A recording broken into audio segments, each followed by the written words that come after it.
Good afternoon. मैं Rahul Singh, chemistry teacher. मैं basic chemistry 11th class के लिए स्टार्ट कर चुका हूँ। Basic chemistry for 11th class. 11th class की कुछ बेसिक केमिस्ट्री होती है जो मतलब कि बहुत छोटे छोटे जो जिनको केमिस्ट्री थोड़ा सा भी समझ में नहीं आता है कि केमिस्ट्री की शुरुआत कहाँ से हुई, कैसे हुई, ये सब के बारे में हम मतलब कि 30 वीडियो मेरा इसी सब के बारे में जाएगा। 30 डे मतलब 1 महीना करीब मैं इसी सब के बारे में बात करूँ। बेसिक केमिस्ट्री यानी कि 0 लेवल से स्टार्ट करता हूँ और ताकि उन लोगों को समझ में आए। एक एक चीज अच्छे से समझाएंगे ताकि हर स्टूडेंट को अच्छा से समझ में आए। ठीक है, तो आज हम लोग पढ़ने वाले कल जैसे हम लोग कल पढ़े थे केमिस्ट्री की शुरुआत कहाँ से हुई थी, केमिस्ट्री शब्द कहाँ से बनी थी, उस सब के बारे में कल लेक्चर 1 में पढ़ चुके थे। लेक्चर 2 में और ये भी पढ़ चुके थे, ब्रांचेज ऑफ केमिस्ट्री भी पढ़ चुके थे।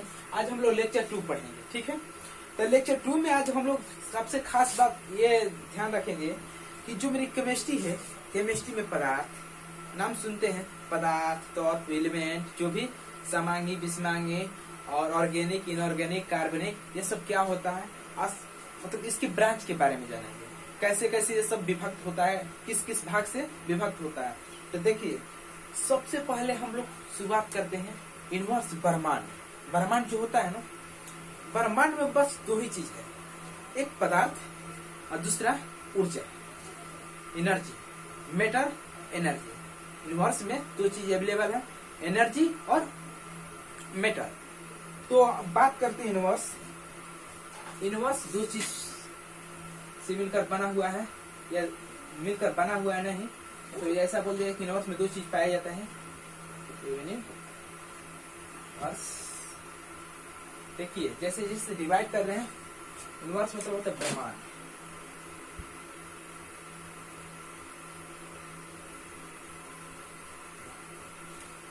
यूनिवर्स को 2 भाग में डिवाइड किए हैं। पहला को बोलते हैं पदार्थ यानी कि मैटर, दूसरा को बोलते हैं एनर्जी, ऊर्जा।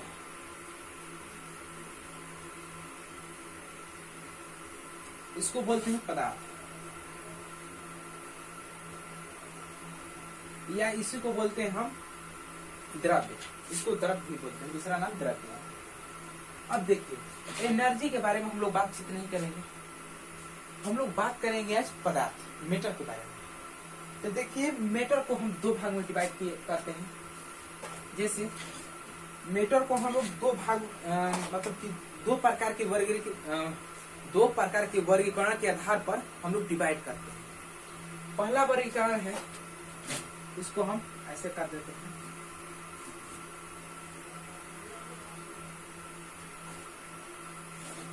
पहला वर्गीकरण है फिजिकल क्लासिफिकेशन, भौतिक वर्गीकरण।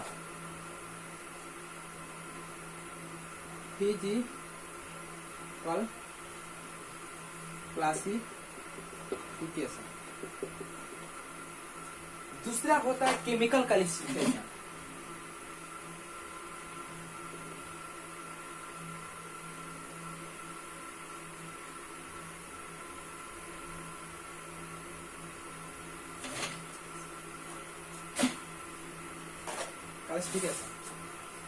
इसको बोलते हैं भौतिक वर्गीकरण।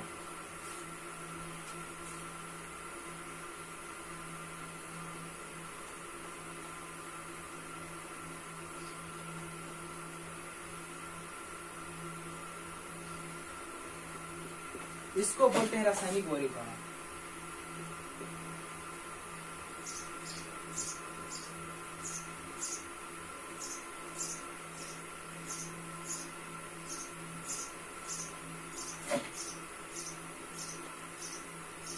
इसको बोलते हैं भौतिक वर्गीकरण, इसको बोलते हैं रासायनिक वर्गीकरण। अब देखिए, भौतिक वर्गीकरण को हम 3 भाग में डिवाइड करते हैं।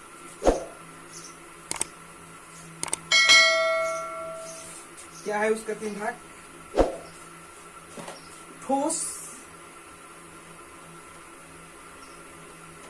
द्रव, गैस, सॉलिड, लिक्विड, गैस। ठीक है, इसको हम दो भाग में डिवाइड करते हैं, इसको भी हम दो भाग में डिवाइड करते हैं केमिकल क्लासिफिकेशन को। एक को बोलते हैं शुद्ध पदार्थ, एक को बोलते हैं मिश्रण, यानी कि प्योर नहीं, प्योर मेटल, शुद्ध पदार्थ, शुद्ध पदार्थ। एक को बोलते हैं मिश्रण, इसको बोलते हैं प्योर मेटल, इसको बोलते हैं मिक्सचर।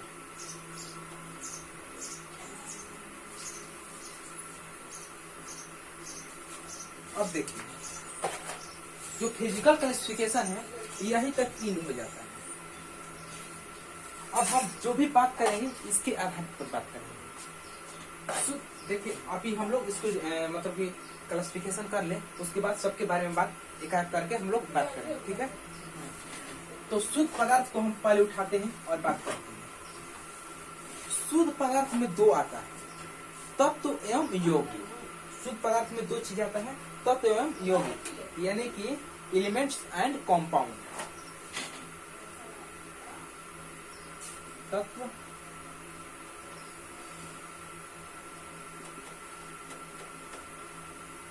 यौगिक, इसको बोलते हैं एलिमेंट्स कॉम्पाउंड।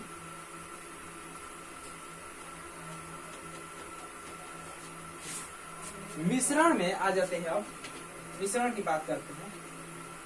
मिश्रण को हम दो भागों में डिवाइड करते हैं। एक भाग को बोलते हैं समांगी मिश्रण, दूसरी भाग को बोलते हैं विषमांगी मिश्रण।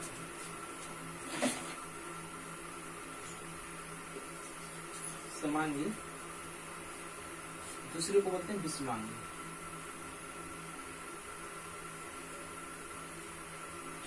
इसको बोलते हैं हेमोजेनियस,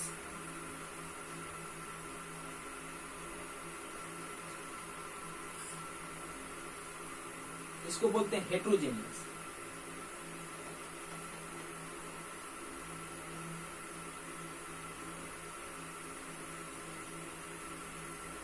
हेट्रोजेनियस, इसको हेमोजेनियस, इसको हेट्रोजेनियस।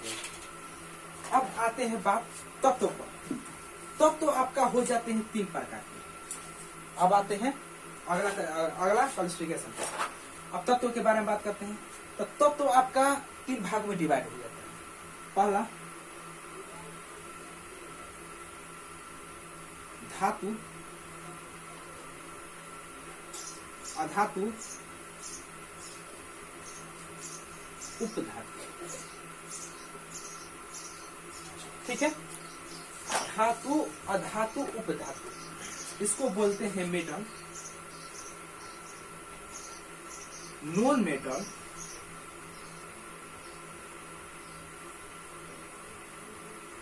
मेटलॉइड।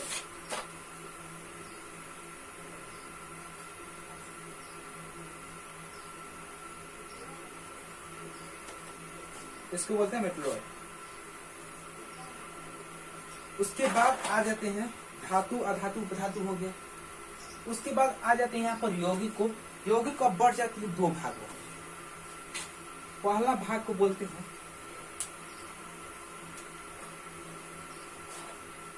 कार्बनिक यौगिक,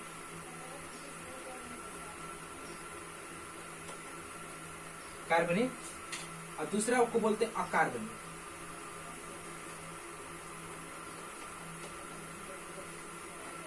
कार्बनिक को इंग्लिश में बोलते हैं ऑर्गेनिक, इसको बोलते हैं इनऑर्गेनिक।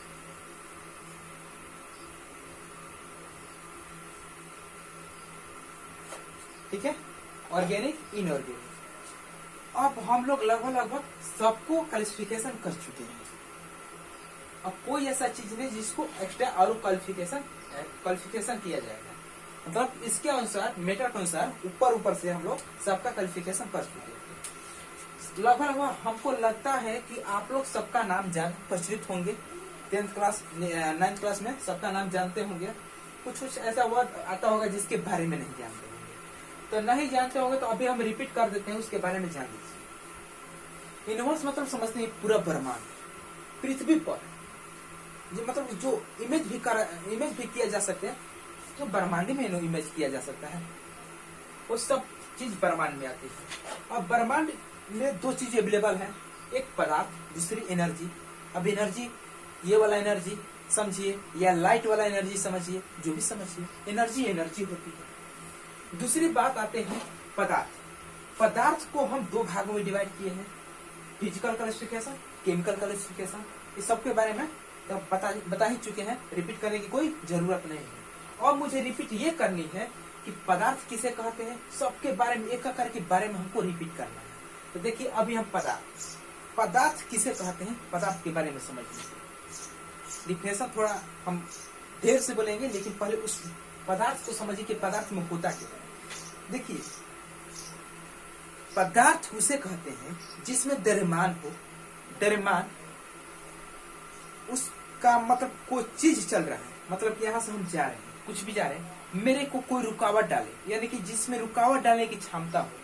जैसे मान लीजिए मार्कर को हम नीचे छोड़ेंगे, इसमें रुकावट कुछ नहीं, इसको कुछ नहीं डाल रहा है, नहीं डाल रहा है ना, लेकिन डाल रहा है। एयर जो है ना, ये रुकावट डाल रहा है, लेकिन एयर से इसकी ताकत बहुत मजबूत है, इसलिए नीचे गिर रहा है।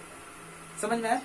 यदि हम कोई फैन को चलाएं और उस पर हम रुआ जो होता है ना, कॉटन को ऐसे गिराएं, तो क्या होगा कि जो एयर है, एयर इतना फोर्स मारेगा कि कॉटन दूर जाएगा, यानी कि उसकी रुकावट डाल रहा है, मतलब उस पर बाधा डाल रहा है, यानी कि उस एयर भी बल लगाता है। ठीक है ना? दूसरे पहले मैंने बात क्या बोला कि जिसमें द्रव्यमान हो, रुकावट डालने की क्षमता हो, कुछ स्पेस लेता हो, यानी कि कुछ आयतन, मतलब कभी कुछ भी है, मान लीजिए मार्कर है, मार्कर को जहां भी रखेंगे उसका आयतन होगा। एयर है, एयर को लगता है कि आयतन की जरूरत नहीं होती है, आयतन की जरूरत होती है, एयर भी आयतन लेता है, बट उसको इतना उसकी अणु, उसके बारे में बाद में ये एयर के बारे में बाद में बात करेंगे। उसके हाँ, तो क्या बोले, उसमें स्थान घेरने की क्षमता हो, उसे हम बोलते हैं पदार्थ। भौतिक वर्गीकरण, वैसा पदार्थ जिनको भौतिक यानी कि फिजिकल प्रॉपर्टी से, भौतिक गुण से अलग या विभिन्न भागों में विभक्त किया जाए, उसे हम भौतिक वर्गीकरण कहते हैं। रासायनिक वर्गीकरण, वैसा पदार्थ जिनको रासायनिक गुण यानी कि रासायनिक गुण के संबंधित अलग किया जाए, उसे हम क्या बोलते हैं, रासायनिक वर्गीकरण बोलते हैं। जिनको रासायनिक गुण के आधार पर वर्गीकरण किया जाए, उसे हम रासायनिक वर्गीकरण कहते हैं। ठीक है? अब आते हैं भौतिक वर्गीकरण, ठोस, द्रव, गैस। अब देखिए ठोस किसे बोलते हैं, जिनकी आयतन निश्चित हो, आकार निश्चित हो, आयतन एवं आकार दोनों निश्चित हो, उसमें कुछ मास हो यानी कि द्रव्यमान हो, उसे हम ठोस बोलते हैं। ठीक? द्रव किसे बोलते हैं, जिनकी आयतन निश्चित न हो, जिनकी आयतन निश्चित न हो और उनकी द्रव्यमान हो, उसे हम बोलते हैं द्रव। यानी कि इसमें आयतन क्यों नहीं निश्चित होता है, क्योंकि देखिए लिक्विड जो पानी होता है ना, वाटर को अगर हम जग में रखेंगे, जग में, तो जग के शेप में रहेगा। अगर उसको हम कोई गिलास में रख दे तो गिलास का शेप ले लेगा, और उसको कोई प्लेट में रख दे, प्लेट का शेप ले लेगा, और उसको हम छोड़ दे तो बहुत ज्यादा शेप ले लेगा, अर्थ पर छोड़ दे तो बहुत ज्यादा स्पेस ले लेगा। इसलिए इसका जो आयतन होता है वो लिमिट नहीं होता, मतलब सीमित नहीं होता है। अब बात करते हैं गैस का। तो गैस में ना तो आकार होता है, ना आयतन होता है, ना आकार होता है, ना आयतन होता है। ठीक? इसका आयतन होता है, आकार नहीं होता है। सॉरी, आकार हम इतना जो आयतन पर हम बताए थे वो आकार पे चेंजिंग होता है। इसकी आयतन होता है, बट आकार नहीं होता है। आकार में बताया कि हर चीज में जाकर अलग अलग शेप में चेंज हो जाता है, लेकिन इसकी ना आकार होती है ना आयतन होती है। जैसे आयतन और आकार में डिफरेंस क्या है, जैसे मान लीजिए हम गैस, जिस गैस को हम लोग यूज करते हैं, उस गैस 15 लीटर या 2 kg या 1 kg में क्या हुआ, एडजस्ट हुआ रहता है। थोड़ा सा लीक होता है तो पूरा रूम में पहुंच जाता है। तो बताइए उसका आकार हम कैसे कह देंगे कि आकार उसका निश्चित है।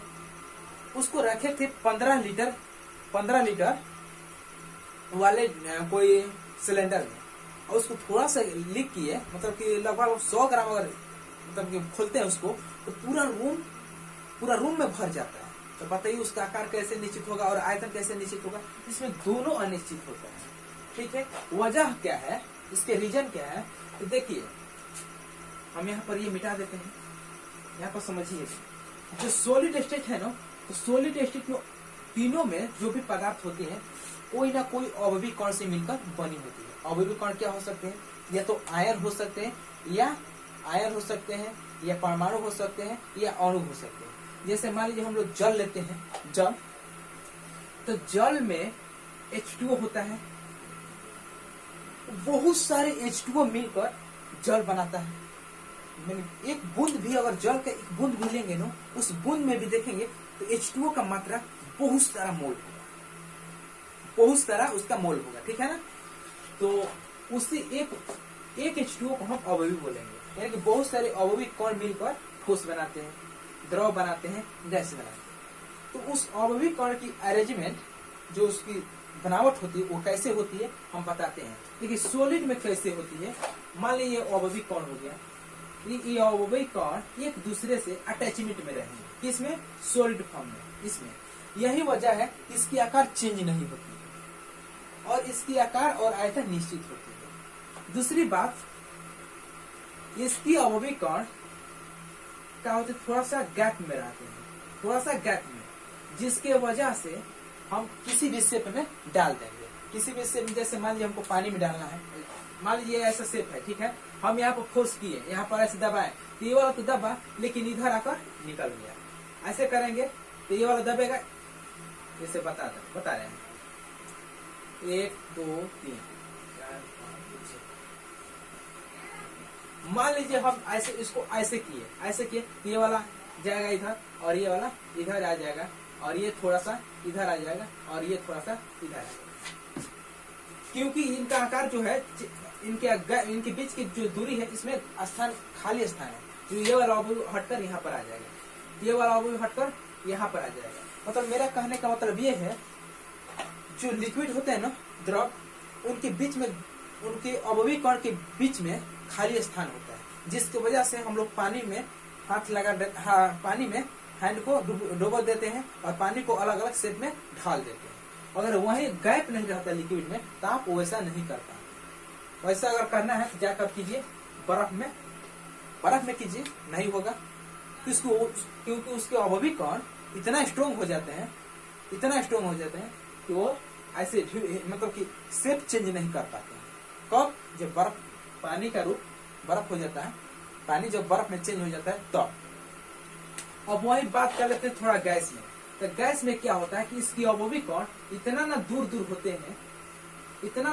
होते हैं कि थोड़ा सा भी हमको इफेक्ट पड़ता ही नहीं कि गैस है या नहीं है। अब बताइए, अब यहाँ पर हम ऐसे हाथ हिलाए, अब यहाँ पर गैस है कि नहीं है मुझे पता नहीं चल रहा है। अगर हम पानी में जाकर ऐसे हाथ हिलाते तो मुझे पता चलता कि हाँ यहाँ पर हम पानी में हाथ हिला रहे हैं, मूव कर रहे हैं। लेकिन यहाँ पर तो हमको पता नहीं चल रहा है कि गैस में हैंड को हिलाए, हैंड को मूव किए, कुछ इफेक्ट नहीं पड़ा। लेकिन वही पानी में कर रहे हैं तो इफेक्ट पड़ रहा है। क्यों? क्योंकि उसकी अवयवी कण थोड़ा गैस से नजदीक है और इसकी अवयवी कण बहुत दूर है। मतलब कि यहाँ से जैसे ही हाथ हिलाए, तो उसके बाद हम हवा को ऐसे करते हैं तो उसको क्या अवयवी कण क्या होते हैं, इधर उधर बिखर जाते हैं। ये गैस हम लोग समझ गए। अब शुद्ध पदार्थ, वैसा पदार्थ जो केवल एक कण से, एक प्रकार के कण से मिलकर बना हो, उसे हम शुद्ध पदार्थ बोलते हैं, यानी कि प्योर मैटर बोलते हैं। जो ओनली फॉर एक कण ही, मतलब ओनली फॉर एक प्रकार के कण से ही मिलकर बना हो, उसे हम शुद्ध पदार्थ बोलते हैं। अब देखिए शुद्ध पदार्थ में जैसे हाइड्रोजन, H2, O2, ये सब आ जाएगा। मिक्सचर, बहुत सारे पदार्थ, वैसा मतलब कि वैसा पदार्थ, यानी कि वैसा पदार्थ जिनमें बहुत प्रकार के कण मिलकर बने होते हैं, उसे हम बोलते हैं मिक्सचर। बहुत सारे अनेकों प्रकार के कण होते हैं, जैसे हाइड्रोजन के ऑक्सीजन के भी होंगे, और जैसे ग्लूकोज हो गया, हाइड्रोजन भी, ऑक्सीजन भी है, कार्बन भी है, ऐसे जिस टाइप मिश्रण हो गया। उसके बाद आते हैं तत्व। वे पदार्थ जो केवल वे शुद्ध पदार्थ जो केवल एक प्रकार के, यानी कि जिसमें केवल एक ही एलिमेंट हो, एक ही तत्व हो, उस एक ही प्रकार के पदार्थ हो। जैसे मान लीजिए हाइड्रोजन है तो हाइड्रोजन ही है, उसमें ऑक्सीजन नहीं, उसमें मतलब जैसे H2O में क्या हो गया कि दो प्रकार के एलिमेंट हो गए, तो इसमें तत्व में नहीं आएगा, केवल क्या आएगा तो H आएगा, न कि H2O आएगा। H2O भी नहीं आ सकता है, केवल H आएगा। अगर ऑक्सीजन की बात करें तो O2 नहीं आ पाएगा, ओनली फॉर O आएगा, उसे हम बोलते हैं तत्व। यौगिक में क्या होता है कि दो प्रकार के तत्व आते हैं, लेकिन निश्चित द्रव्यमान में, ये ना कि किसी भी प्रकार के जाकर हम तत्व को ऐड कर देंगे वो कंपाउंड बन लेंगे, बिल्कुल नहीं। और उस प्रकार हम बनाएंगे तो पढ़ देना वो मिश्रण बन जाएंगे। निश्चित द्रव्यमान में लेंगे तो क्या होगा, यौगिक यानी कि कंपाउंड में होगा। कब, जब दो तत्व आपस में ऐड करेंगे निश्चित द्रव्यमान में, तो क्या किस रूप में आएंगे, कंपाउंड के रूप में। अब देखिए धातु क्या होती है, इस धातु, अधातु और उपधातु को हम पीरियोडिक टेबल पढ़ाएंगे, उस टाइम बता देंगे। और ऑर्गेनिक केमिस्ट्री, कार्बनिक और अकार्बनिक रसायन, देखिए कार्बन जिसके कार्बन के उत्पन्न को विद्युत अनुपाती को